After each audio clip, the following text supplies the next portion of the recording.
Well, we're in the third part of a 5-part series on how to identify and deal with dangerous leaders.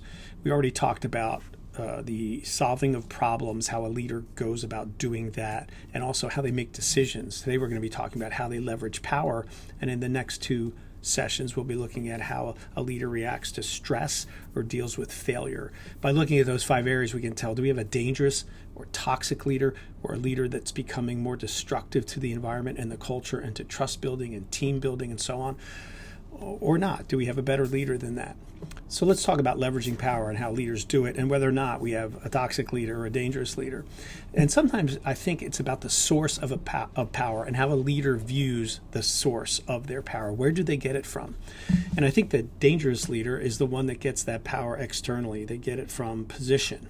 They have a label on their forehead that says, I'm the CEO, or I'm the manager, or I'm the senior pastor, or I'm whatever the culture or environment might be that you're working in. It's the position that gives them power, and they use it accordingly. It's also a lot about finances. Let's face it, sometimes how much budget we have, or how much money we have, or how much influence we have financially with people that creates whether or not we have power and something to leverage in that sense. Another area that people get power from externally would be from other people. It's a who you know kind of thing, who you relate to, who you network with, who you get your photo taken with. Sometimes that brings power to a situation. A toxic or dangerous leader will use power to bully and to threaten people.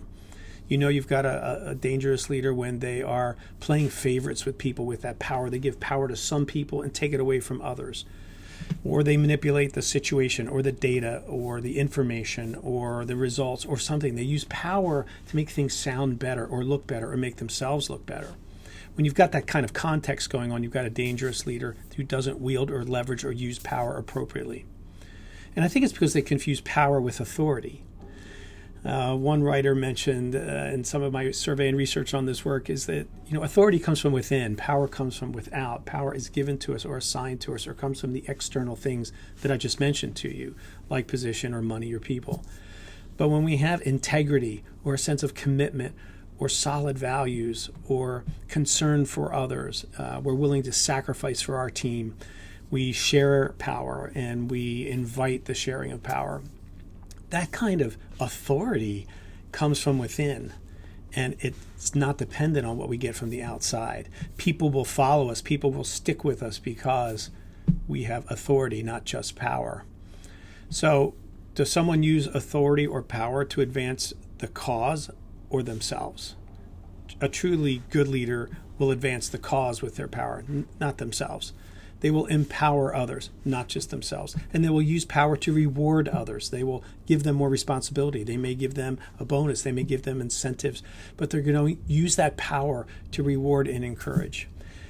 Real power comes with authority that comes from within. It comes from character. And I remember a leader I was working with whose boss was leaving, and she said of her, "Wherever she goes in the country to take a new role, I will follow her wherever she goes." That's authority. That's someone who's used power well. Make sure you use power well, and if it's not being used well, you might have a dangerous leader.